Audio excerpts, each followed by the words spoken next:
Hallo, ek is E.T. Welkom by my kanaal waar ons als saam doen. G plus E is gelyk aan G. Case 1, the hard G. The letter combination G and E seems like it should be pronounced G, but in Afrikaans it is not pronounced as such. It is instead pronounced G. And it is a very, very common letter combination in Afrikaans. It's something used in all of our past tense words.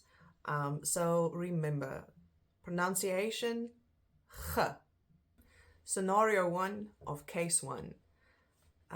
G is just a syllable in the beginning of these words. It doesn't have meaning by itself. It forms part of the whole original word of either a noun or an adjective in the scenario 1. And if you look at the explanation in the yellow, it explains a case where in Afrikaans, if you create certain opposites of words, then we add on in front of those words.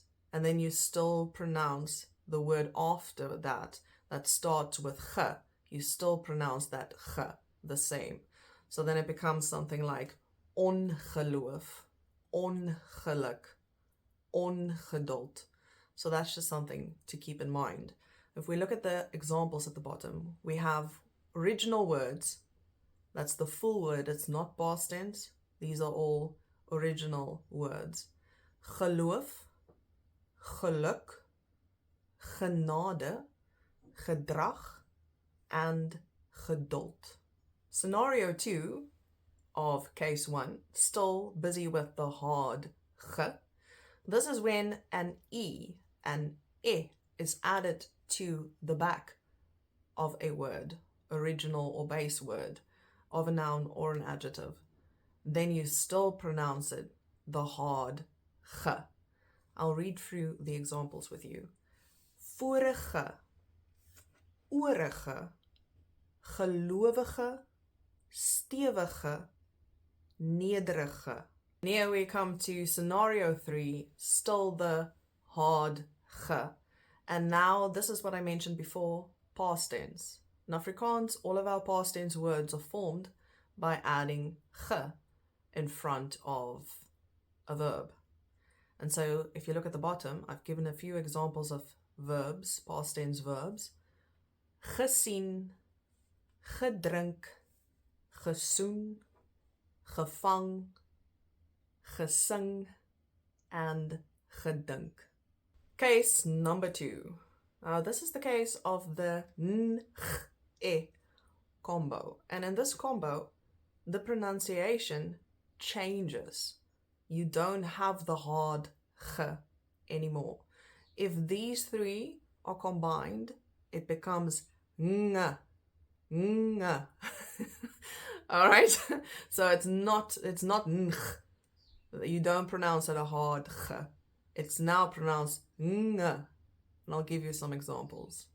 So below are some examples of what happens when an e is added to the end of a word that ends in ng. Then you'll see at the bottom, verlange, belange, langerig, drange, slange.